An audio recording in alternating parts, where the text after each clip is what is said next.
Yang membedakan manusia dengan binatang adalah kemampuan manusia untuk menciptakan mitos atau narasi.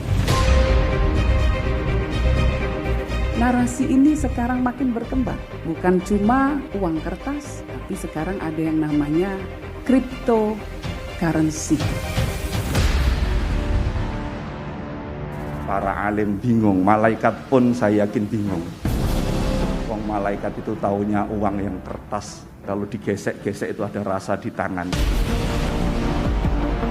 Aset kripto di Indonesia dikategorikan sebagai komoditi, bukan sebagai alat pembayaran. 5 tahun dari sekarang mungkin makin banyak negara yang akan menerima itu sebagai legal tender.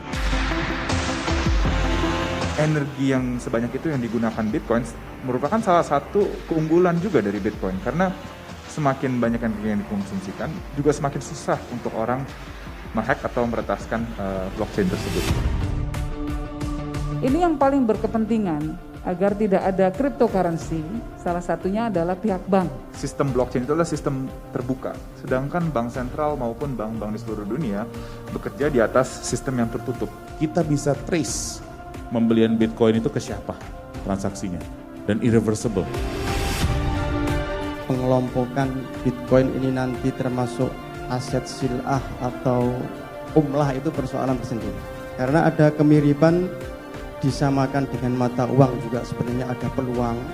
Dan disamakan sebagai aset itu juga ada kesamaan.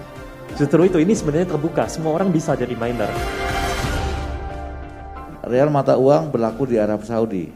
Begitu sampai Indonesia, jadi komoditi, diperjualbelikan. Sama dengan Bitcoin. Di negara yang mengakui, dia bisa berlaku sebagai uang. Tapi begitu masuk Indonesia, ya nggak bisa. Sebagai komoditi itu memang dari segi fisik tidak harus bernilai, tapi bermanfaat.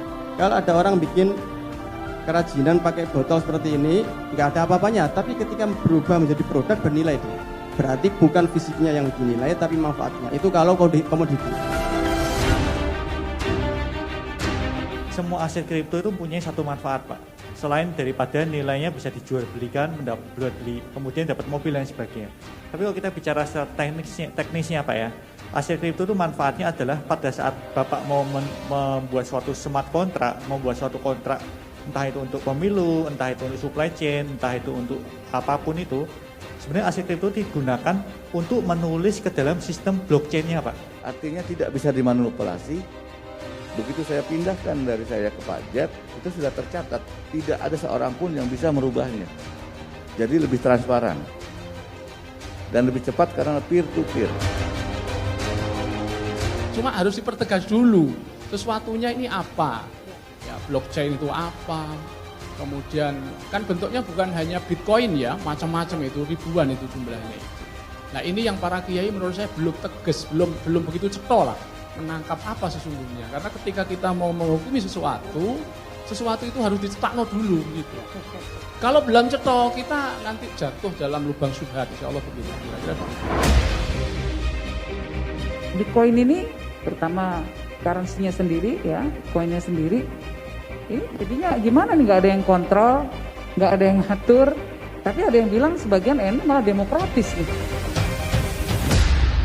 Untuk di Indonesia saat ini, sampai dengan saat ini dan mungkin 5-6 tahun ke depan, 10 tahun ke depan, itu kripto aset, jadi sebagai komoditas, bukan sebagai mata uang. Transaksi itu kan butuh kejelasan dan tidak boleh ada horor yang tidak jelas.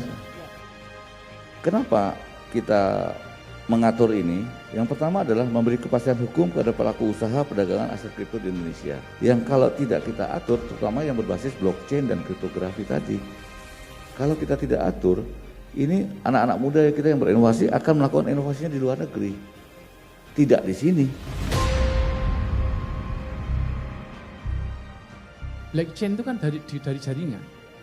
Nah kalau jaringannya putus bagaimana kita? Gitu maksudnya. Makanya itu disebut dengan chain. Ya, database-nya berhubungan satu dengan yang lain. Jadi ini nggak ada hubungannya sama sekali dengan downline, nggak ada hubungannya sama sekali dengan upline. Chain itu adalah penyebutan database-nya saling terhubung.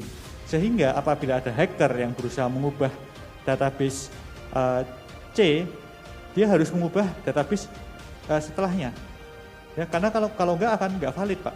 Itu masih ada kekhawatiran di balik dipakainya Bitcoin, masih ada sistem yang mengendalikan yang kita tidak, masih belum merasa aman.